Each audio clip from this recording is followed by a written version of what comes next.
ស្ដីមិត្តភ័ក្តិទាំងអស់គ្នាស្វាគមន៍សាច់ថ្មីមកកាន់ Channel ខាត Technology បាទលោកអ្នកតែងតែបានស្ដាប់និងទស្សនាវីដេអូនៅក្នុង Channel ខាត Technology ដែលបាទនិយាយអំពីបច្ចេកវិទ្យារថយន្តបាទក្នុងនោះក៏មានតាក់ទងទៅនឹងtechnique បាទឬក៏ហៅថាការបង្រៀនតាក់ទងទៅនឹងការប្រើប្រាស់មុខងារមួយចំនួននៅក្នុងរថយន្តប្រភេទថ្មីនៅបច្ចុប្បន្ននេះដែលទើបតែទំចេញបាទឆ្នាំ2018-19នេះហើយបាទឥឡូវនេះគឺ2020គឺនឹងមកដល់ទៀតហើយបាទហើយជាកិច្ចបឋមគឺថាខ្ញុំបាទសូមថ្លែងអំណរគុណយ៉ាងជ្រាលជ្រៅចំពោះបងប្អូនលោកស្រីនាងកញ្ញានិងមិត្តភ័ក្តិអស់ដែលបានទស្សនាក្តីស្ដាប់វីដេអូនៅក្នុង Channel ខាត Technology ហើយព្រមទាំងចុច Subscribe បាទចុច Like ចុច Share នៅវីដេអូរបស់ខ្ញុំបាទសម្រាប់ថ្ងៃនេះគឺខ្ញុំមានវីដេអូមួយដែលតាក់ទងទៅនឹងបាទនិយាយអំពីរថយន្តគឺរថយន្ត Corolla ឆ្នាំ2020បាទដែលជាប្រភេទរថយន្ត Corolla ពាក់កណ្ដាលស្វ័យប្រវត្តិដែលយើងតែងតែអានបាទជាភាសាអង់គ្លេសហៅថា hybrid បាទដែលរថយន្ត hybrid នេះគឺយើងឃើញថាមានការពេញនិយមតែម្ដងមិនថានៅប្រទេសមិនថានៅអាស៊ីទេគឺសូម្បីតែសហរដ្ឋអាមេរិកឬក៏សហភាពអឺរ៉ុបក៏ពេញនិយមខ្លាំងណាស់ដែរបាទសម្រាប់រថយន្ត hybrid នេះហើយទៅថ្ងៃមុខគឺថាបច្ចេកវិទ្យា hybrid នេះគឺនឹងឈានមុខឡើងខ្ពស់ជាងគេតែម្ដងបាទហើយក៏ជារថយន្តមួយដែលជួយសន្សំចៃហើយនឹងកាត់បន្ថយនៅជាតិពុលទៅក្នុងបរិស្ថានបាទឬក៏ហៅថាបរិយាកាសនៅលើភពផែនដីផងដែរសម្រាប់ថ្ងៃនេះគឺខ្ញុំនឹងលើកយកនៅព័ត៌មានរថយន្ត Corolla ឆ្នាំ2020ប្រភេទ Hybrid ដែលជារថយន្ត hatchback បាទឥឡូវនេះគឺថាសម្រាប់ Corolla គឺសម្រាប់ចិត្តបាទផលិតនៅប្រភេទ Hybrid នេះហើយបាទដែលជា Corolla បាទគម្រប់53ឆ្នាំហើយទើបតែផលិតនៅប្រភេទ hybrid នេះទេបាទឥឡូវនេះគឺខ្ញុំបានធ្វើការលម្អិតនៅព័ត៌មានខ្លះជុំវិញតកតនឹងរថយន្តCorolla នេះតែម្ដងបាទអញ្ចឹងក្រោយពីបានបញ្ចេញរថយន្ត Corolla ស៊េរីថ្មីជាប្រភេទ hatchback និង wagon រួចមកនៅពេលនេះ Toyota បានបង្ហាញរថយន្ត Corolla ប្រភេទ sedan មួយទៀតអ្វីដែលគេចាប់អារម្មណ៍នោះគឺរថយន្ត Corolla ឆ្នាំ2020ចាប់កំណើតលើទីផ្សារជាង53ឆ្នាំហើយទើបតែមានប្រភេទ hybrid នៅលើស៊េរីថ្មីនេះប៉ុណ្ណោះបាទអញ្ចឹងគឺថា53ឆ្នាំហើយបាទដែលអត់ទាន់ផលិត hybrid ទេឥឡូវនេះគឺឆ្នាំទី53នេះគឺផលិតនៅរថយន្ត hybrid តែម្ដងហើយគឺជាផលិតគឺជាប្រភេទរថយន្ត sedan តែម្ដងបាទ Toyota បានប្រើបច្ចេកវិទ្យា hybrid ចំនួនចុងក្រោយបង្អស់ហៅថា Toyota Hybrid Synergy Drive ដែលមានតួនាទីដោយរថយន្តព្រាសដែលគឺរថយន្តប្រភេទពាក់កណ្ដាលអគ្គិសនីឬរថយន្តកូនកាត់កម្លាំងម៉ាស៊ីនបាទសាំងលាយថាមពលអគ្គិសនីរថយន្តមុខកាចស៊េរីថ្មីនេះបំពាក់ដោយម៉ាស៊ីន 1.8 ស៊ីឡាំង 4 ផ្ដល់កម្លាំងបាន121សេសឬគេហៅថា HP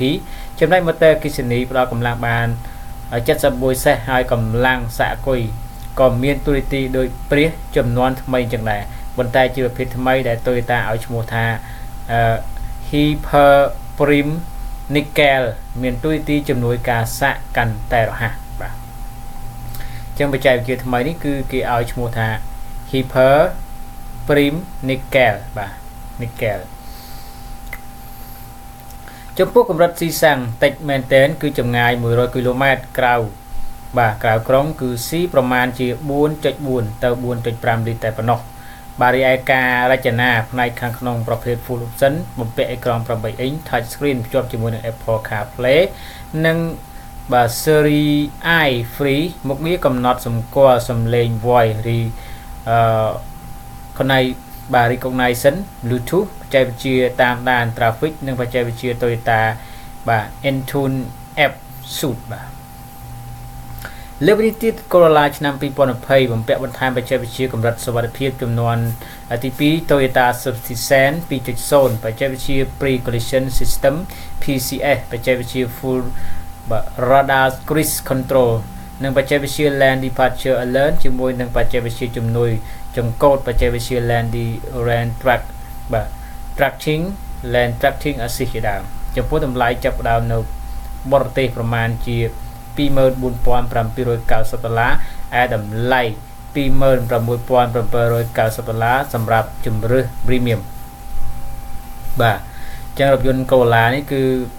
តម្លៃនេះសូមបញ្ជាក់ថាតម្លៃគឺនៅបរទេសទេបាទតម្លៃគឺ